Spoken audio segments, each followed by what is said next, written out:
Self-nurturing. The door to surrender in any relationship is guarded by the ego of each person. The ego wants the other person's support and acceptance, but it cannot give the same in return. The ego is always trying to get its needs met by someone else because it does not know how to meet its own needs. It is always asking for something it doesn't have or doesn't think it has. When two egos are in charge of a relationship, it never has a chance. It's either fight or flight, or both at the same time.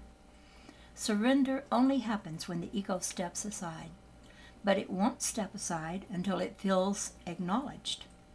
To acknowledge ego, you must hear it. You must listen to its fears, its discomforts. You must let it know that you will not act in a way that increases its fears.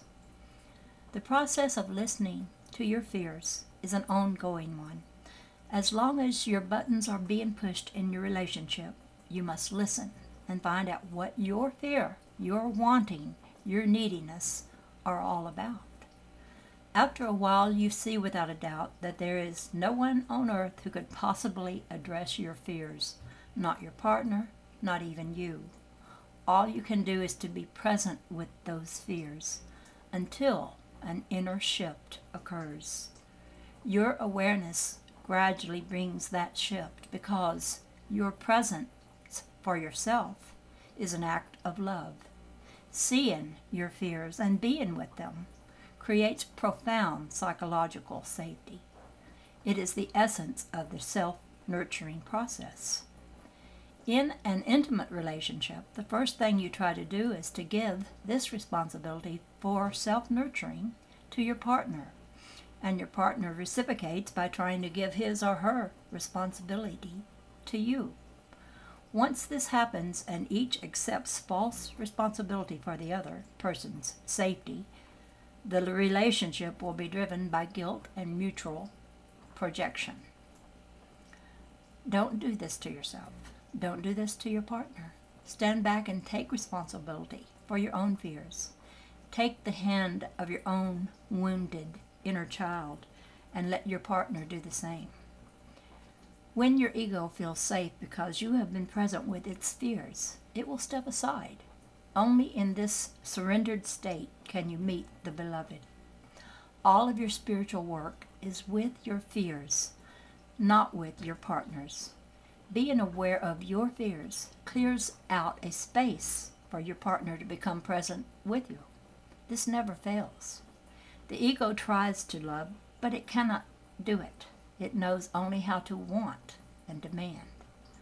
Love does not come from the ego, but it must come to the ego from you. Your love for the fearful part of yourself creates safety. When you bring love, ego is not a problem. It is only a problem when you are not bringing love. When you are not bringing love to yourself, the ego becomes fierce, almost insurmountable. The more you refuse to love and be responsible, the more awesome your ego defenses become. Self-nurturing is the primary activity of spiritual life. When you are in a state of self-love, you cannot find fault with yourself or others. You cannot feel insufficiency. So when you feel lack, you know it is time to bring love to yourself. When you are finding fault with your partner, you know it is time to bring love to yourself. The search for love outside ourselves always ends in frustration and defeat.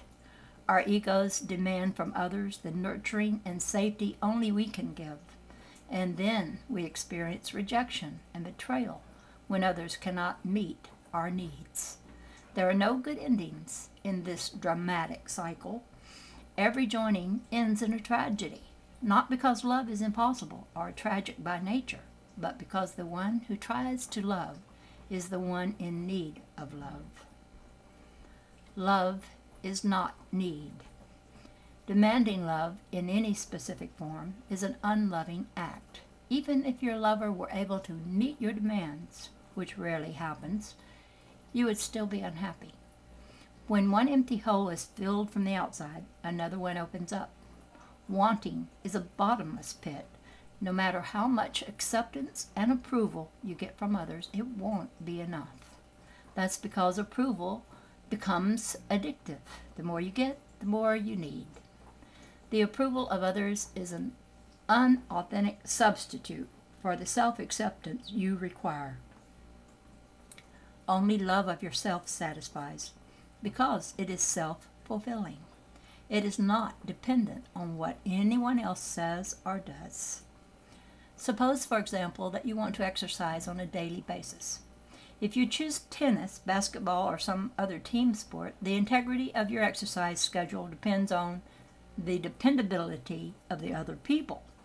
If your tennis partner doesn't show up, you don't get the exercise you want. If you choose yoga, running, walking, or something you can do by yourself, you don't have to depend on others. Everything depends on your own commitment.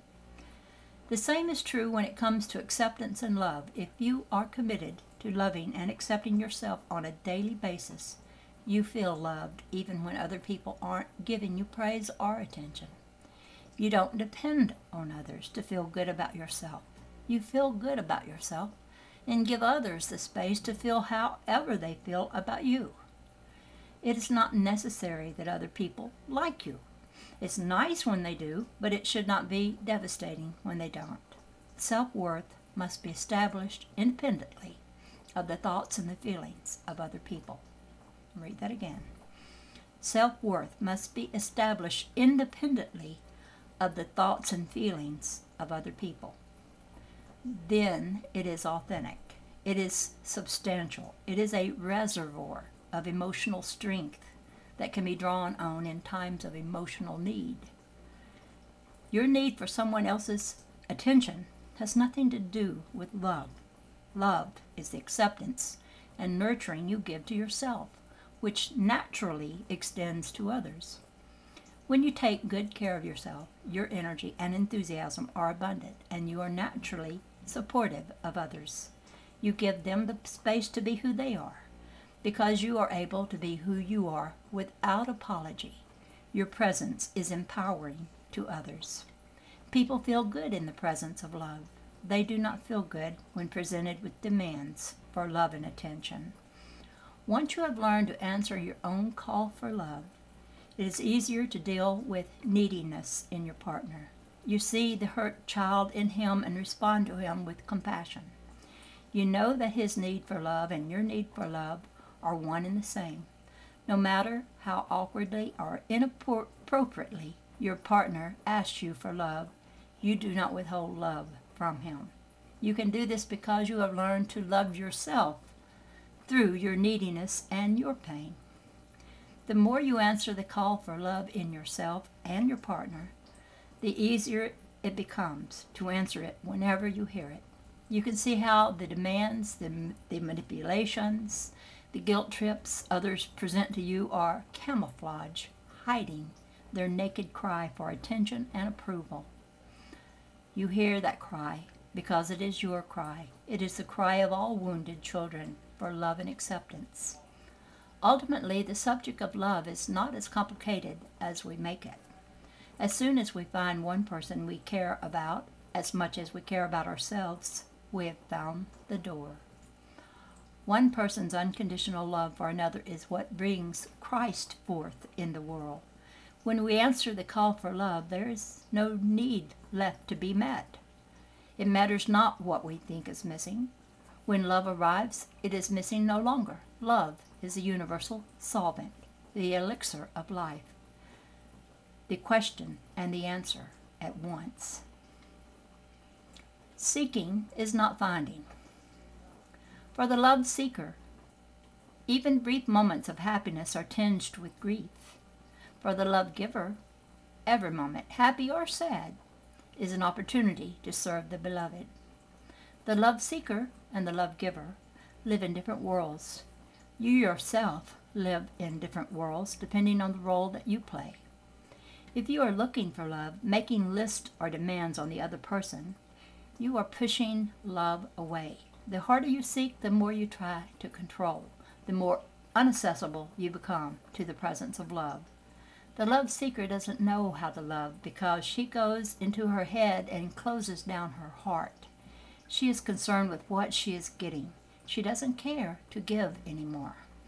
Yet until she gives love, she will be miserable. Love cannot be withheld or imprisoned without destroying the lover. And when the lover is destroyed, all that remains is the small-minded needs of the ego. Please recognize the disintegration that takes place here. In the beginning, you looked into your beloved's eyes with total acceptance. There was no fear of abandonment, no separation, no withholding of love. Now you look into the same eyes through the lens of fear. Now you don't feel you are getting the love that you want. This moment is inevitable in all relationships. Will you push through it gently and patiently, knowing it leads to the other side? Or will you back off and choose not to enter the doorway? Will you go beyond selfish conditional love?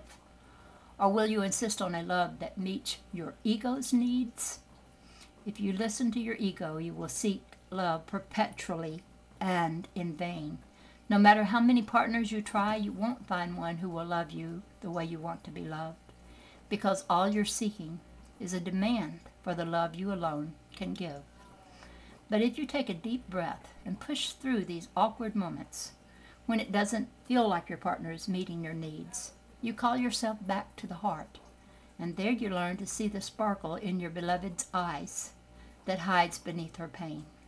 She did not show you her pain at first, but surely you knew it was there. It is there in you. It is there in your friends. Why are you so surprised to find it in your beloved? Look and see through the pain of who your beloved really is and what he or she really wants. That is the true beloved, the one who can lead you home, not the one who pretends to have no pain, not the one who promises to love you perfectly. She or he is just a sham. Look to the real woman, the real man, the one who is vulnerable, who hurts, who asks for love in convoluted, neurotic, controlling ways. Look to him or her and hear the call for love behind the wound. That is the voice that will bring you home.